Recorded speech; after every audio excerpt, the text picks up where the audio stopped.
Assalamualaikum warahmatullahi wabarakatuh. Pada kesempatan kali ini kita akan membahas materi berikutnya, yaitu keadaan cair. Sebelumnya kalian sudah mengenal tentang keadaan gas yang sudah saya jelaskan pada materi sebelumnya. Nah, kita menuju ke keadaan cair. Nah, pada keadaan gas, sebelumnya kita sudah membahas bahwa molekul-molekul berjauhan satu sama lain. Ya. Sementara itu, pada keadaan padat, molekul-molekul terletak sangat berdekatan satu sama lain dan saling bersinggungan. Nah, pada keadaan cair, walaupun atom-atom atau molekul itu sangat berdekatan, namun di sini tidak saling bersinggungan.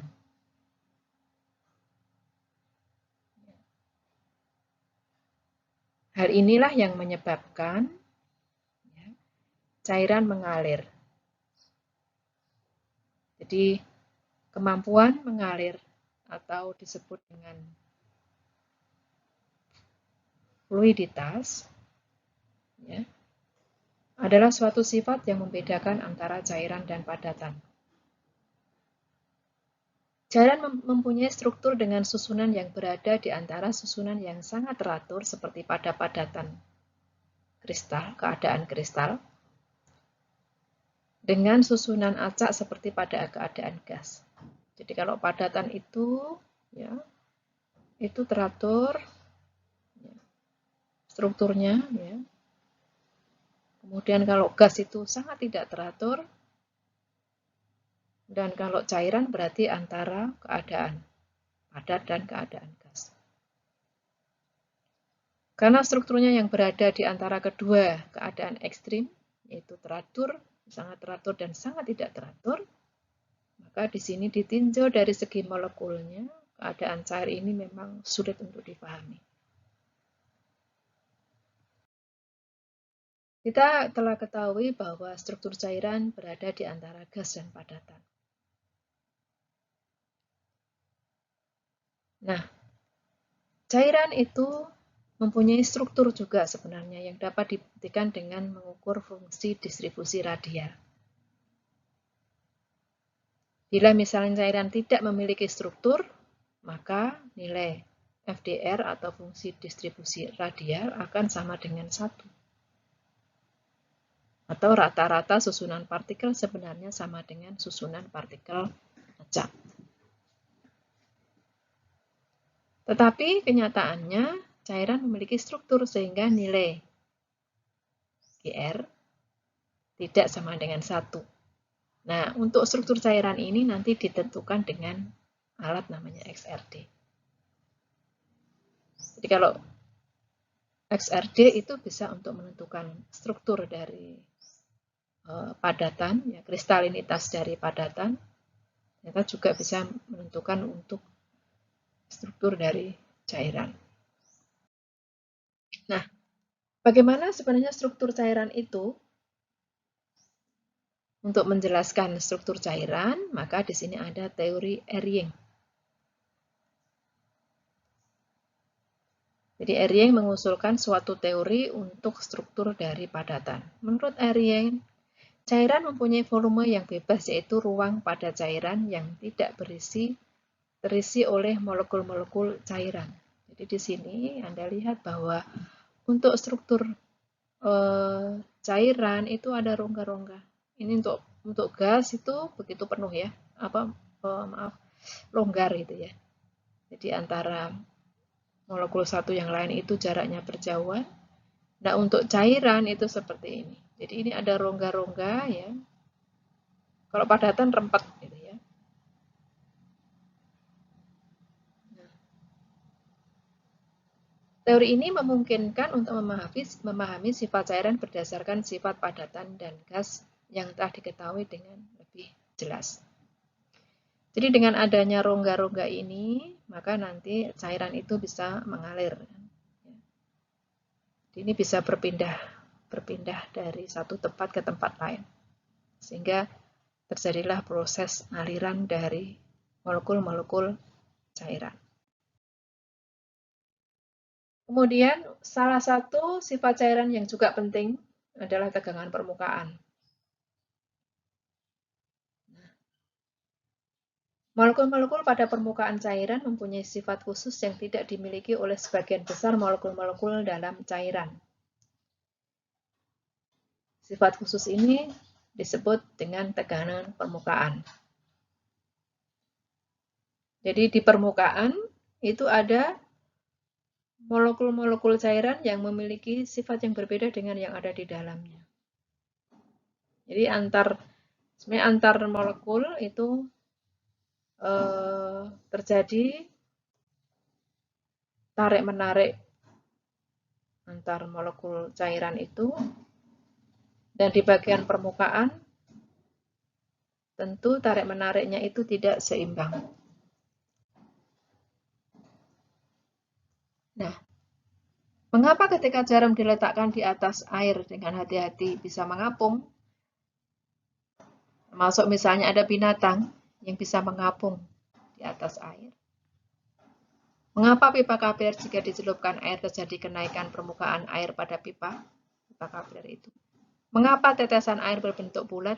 Nah, di sini semuanya disebabkan oleh karena adanya fenomena tegangan permukaan. Di tegangan permukaan disebabkan molekul-molekul pada cairan mempunyai sifat yang khusus. Nah, molekul-molekul pada permukaan cairan ini mengalami gaya resultan yang mengarah ke dalam cairan. Molekul-molekul di dalam cairan tidak mengalami gaya resultan tersebut. Sebaliknya, molekul-molekul di dalam cairan akan mengalami gaya yang sama ke segala arah. Jadi kalau di dalam cairan ini kita tahu bahwa gaya tarik-menariknya ini ada di berbagai arah. Sementara kalau di permukaan, maka hanya ada di samping dan di bawahnya ini. Ini yang menyebabkan terjadinya tegangan permukaan. Jadi memang di sini ada ketegangan ya di permukaannya ini. Akibat ketidakseimbangan tadi. Nah, jadi di sini gaya intermolekular dalam cairan, molekul A mengalami gaya resultan yang mengarah ke dalam cairan. Resultannya kan ke dalam sini ya. Sementara yang B tidak mengalami gaya resultan, gaya-gaya yang ada itu saling menghilang. Ya, ini jadinya tegangan permukaan ya. Kemudian untuk molekul-molekul dalam cairan akan pindah ke permukaan untuk memperluas permukaan. Akan dibutuhkan kerja untuk mengatasi gaya yang terjadi. Jadi cairan itu cenderung untuk meminimumkan permukaan. Untuk meminimalisir ya, permukaannya. Tegangan permukaan cairan dapat didefinisikan sebagai banyaknya kerja yang diperlukan untuk memperluas permukaan cairan sebanyak satu satuan luas.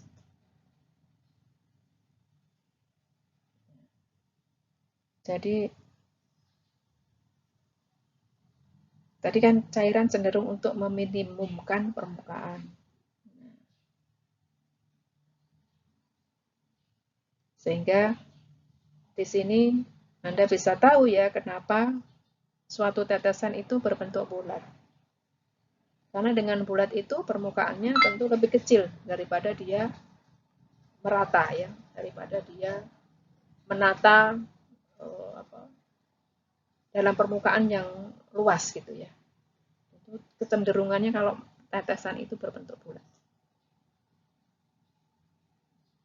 Nah, satuan tegangan permukaan dinyatakan dalam R per centimeter persegi atau Dine per centimeter.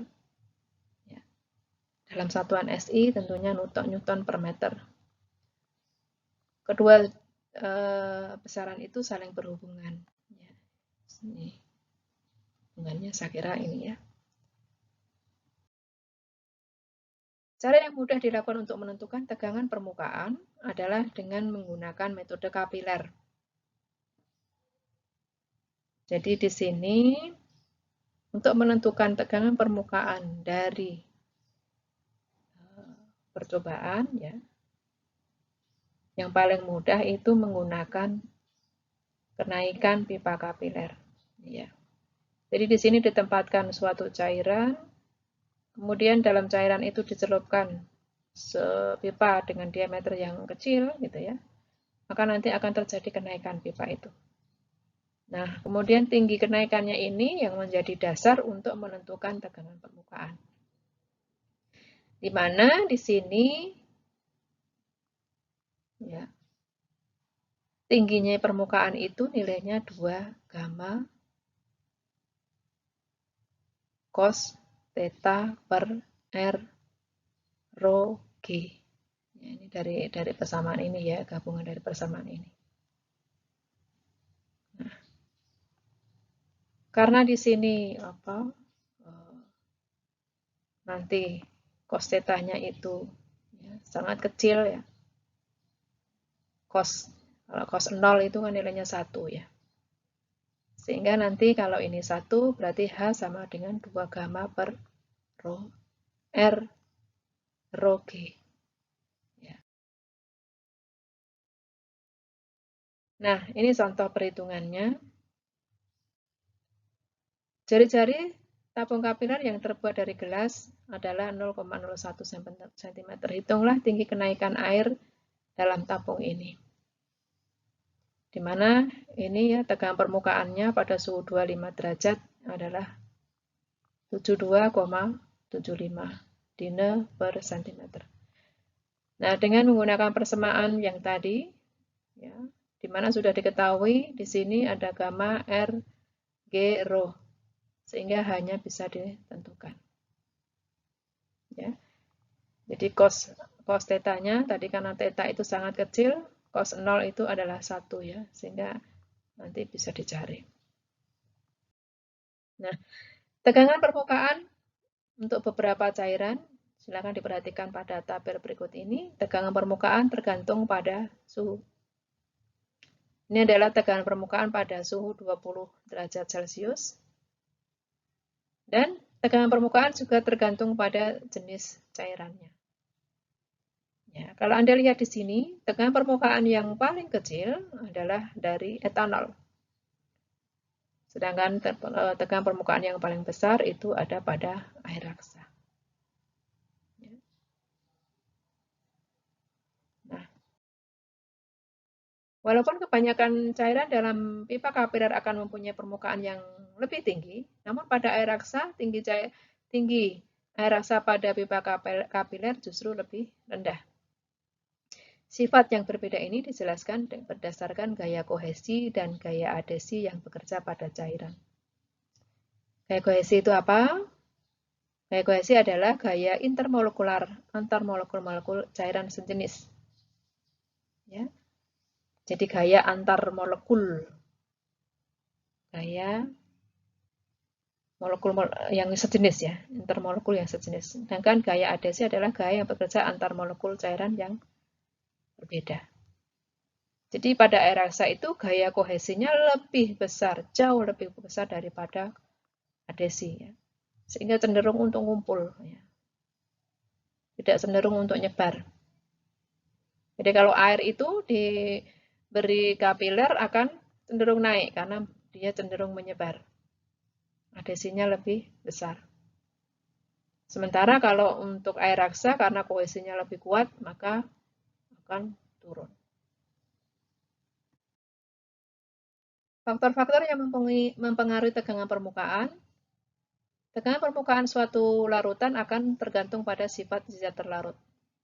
Bila molekul zat terlarut cenderung untuk mengumpul pada permukaan, maka tegangan permukaan akan turun. Jadi kalau ada zat terlarut yang itu tuh mengumpul di permukaan, maka dia akan menurunkan tegangan permukaan. Misalnya pada sabun. Molekul-molekul sabun terdiri dari bagian hidrofobik, yaitu rantai hidrokarbon yang panjang, dan hidrofilik, yaitu gugus karboksilatnya. Nanti akan kita bahas lebih lanjut untuk molekul sabun ya, pada materi surfaktan. Ya. Jadi akibat adanya sabun ini akan menurunkan tegangan permukaan. Jadi ada kecenderungan molekul-molekul sabun akan mengumpul di bagian permukaan dari suatu cairan. Ya. Kenapa begitu? Ya. Karena di sini adanya sifat dari hidrofobik, ya, hidrofobik dari sabun. Jadi sabun itu ada bagian hidrofobik dan hidrofilik. Hidrofilik itu suka air, hidrofobik tidak suka air. Jadi yang tidak suka air akan cenderung berada di bagian permukaan, sehingga ngumpul di permukaan. Karena itu molekul-molekul sabun cenderung untuk tersusun pada batas antara air dan udara. Akibatnya tegangan permukaannya akan turun. Ya.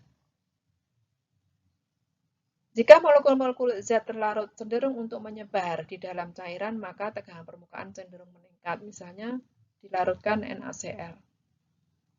Maka nanti akan terjadi penurunan, meningkatan ya, maaf ya, terjadi peningkatan tegangan permukaan.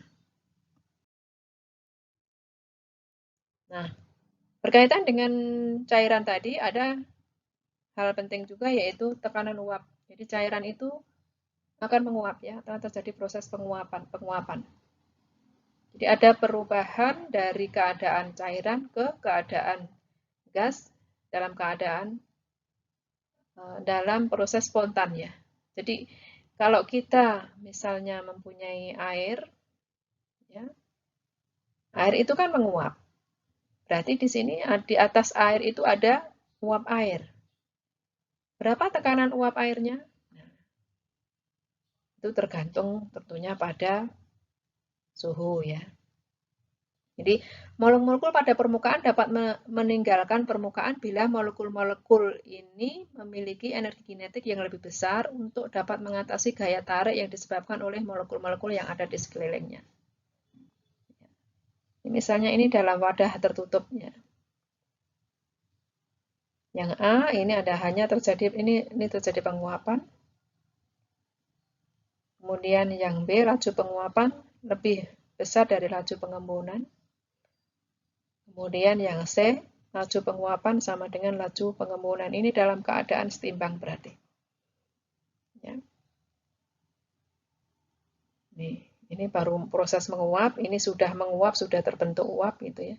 Kalau ini sudah ada pembentukan uap dan mungkin ada yang pembentukan cairan dalam keadaan kesetimbangan. Nah, Tempat perhatikan untuk tabel ini, tabel tekanan uap. Apa yang dapat disimpulkan dari tabel ini? Nah, semakin tinggi ya, semakin tinggi suhu berarti di sini ya tekanan uapnya semakin besar. Ya. Jadi Anda tahu di sini bahwa untuk air ya pada suhu 100 derajat itu maka tekanan uapnya adalah 760 mm Hg atau 1 atmosfer. Ya. 1 atmosfer itu adalah tekanan udara. Sehingga di sini 100 derajat ini merupakan titik didih dari air. Ya. Titik didih air pada tekanan 1 atmosfer. Nah, hubungan tekanan uap dan suhu, tekanan uap dan suhu itu dinyatakan dalam grafik atau kurva berikut. Ini untuk diethil ether, kemudian air, dan anilin. Nah, keseimbangan yang dicapai berupa keseimbangan dinamis. Ya. Jadi, di sini untuk keseimbangan dalam bentuk cairan dan uap itu terjadi secara dinamis. Artinya di sini kalau ada cairan itu berubah menjadi uap, maka nanti langsung ada uap yang berubah menjadi cairan. Jadi sifatnya bolak-balik. Laju penguapan sama dengan laju pengembunan. Uap yang berkesetimbangan dengan cairan menimbulkan tekanan yang disebut dengan tekanan uap. Dan tekanan uap ini sangat peka terhadap perubahan suhu. Ya. Jadi ini suhu ya. Jadi semakin tinggi suhu, maka nanti tekanan uapnya juga semakin besar. Nah, tadi kita lihat bahwa kurva sebelumnya tadi, hubungan antara tekanan dan temperatur tadi tidak linear ya. Nah, untuk keperluan praktis, ya, maka nanti dihubungkan dengan persamaan Clausius-Clapeyron. Nah, menurut Clausius-Clapeyron, ini persamaannya langsung kita pakai saja ya. Ln P sama dengan min delta H penguapan dibagi 2,303 RT plus konstanta. Jadi log ya, log P sama dengan min delta H penguapan per 2,303 RT plus konstanta. Jadi di sini kalau dibuat kurva log P versus seper T, maka nanti akan diperoleh garis lurus. Nih, garis lurus ya. Yang tadinya kalau antara P versus T tadi berbentuk tidak lurus ya. Nah, setelah dibuat grafik log P versus seper T, akan diperoleh garis lurus dengan slope-nya adalah negatif. Slope-nya apa di sini? Slope-nya itu berarti min delta H per 2,303 R. Nah, kemudian kalau keadaan 1 dan 2 kita bandingkan, maka nanti kita bisa mendapatkan bahwa log P2 per P1 sama dengan delta H per 2,303 R dalam kurung T2 min T1 per T1 kali T2. Ya. Ini hanya masalah matematika biasa sebenarnya ya. Jadi kalau ini diperbandingkan sebelah sini, maka di sini juga nanti diperbandingkan, maka nanti akan diperoleh ini. Jadi nanti kalau misalnya kita tahu P1, T1 juga tahu, maka kalau P2 tahu, T2 bisa ditentukan. Gitu ya. Ini contoh.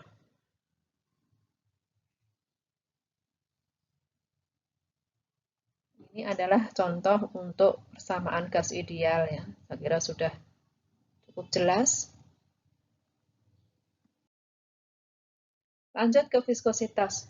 Viskositas suatu cairan murni atau larutan merupakan indeks hambatan alir cairan. Viskositas dapat diukur dengan mengukur laju aliran cairan yang melalui dinding tabung berbentuk silinder. Cara ini merupakan salah satu cara yang paling mudah dapat digunakan baik untuk cairan maupun gas. Nah, ada perumusan jumlah volume cairan yang mengalir melalui pipa per satuan waktu. Di volume per satuan waktu itu nilainya sama dengan Pi PR pangkat 4 per 8 eta L. Di mana eta di sini adalah viskositas cairan. Jadi untuk menentukan viskositas cairan menggunakan rumus ini. Rumus ini disebut sebagai hukum Poiseuille. Yang selain berlaku untuk gas, juga berlaku untuk cairan.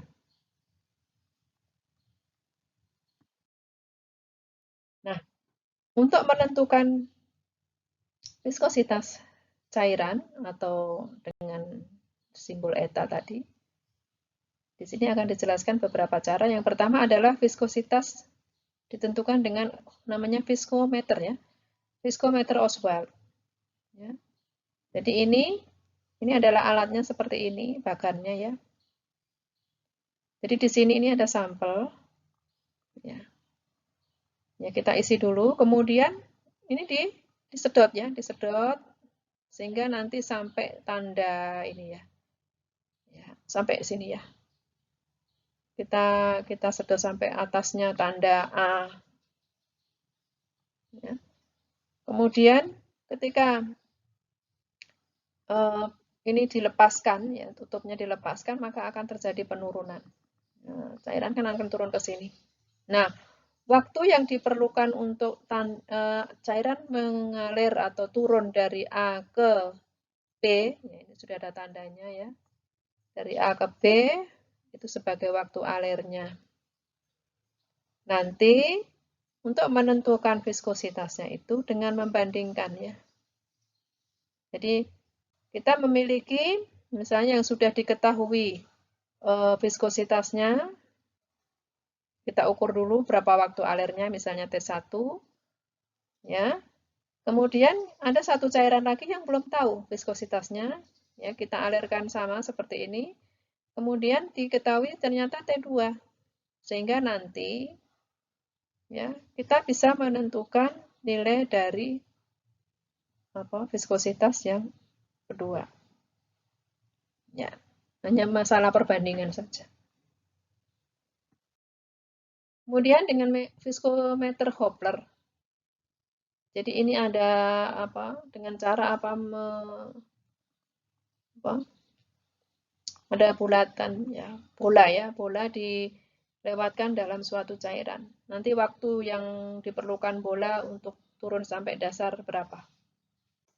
Atau dari suatu titik tertentu ke titik tertentu yang lain.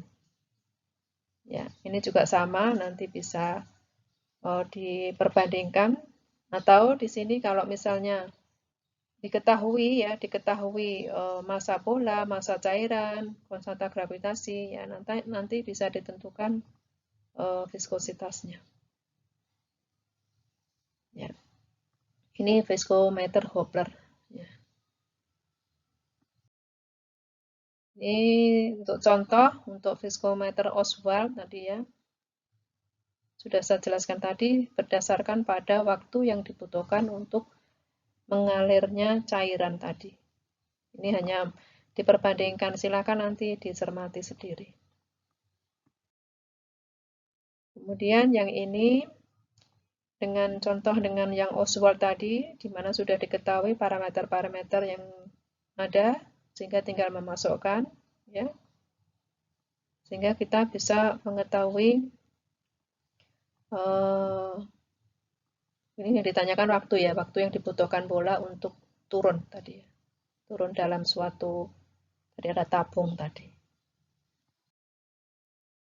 Nah, untuk viskositas pada berbagai suhu ya, jadi untuk menentukan, ini sebenarnya dipakai untuk menentukan energi aktivasi untuk aliran viskus, ya, aliran suatu zat yang memiliki kekentalan tertentu. Jadi menggunakan persamaan ini, ya, eta sama dengan AE pangkat delta E ya, per RT. Nah, dari sini kalau misalnya kita buat grafik log eta per seperti akan diperoleh garis lurus. Nah, dari sini nanti kita bisa menentukan nilai delta E atau energi aktivasinya. Ya.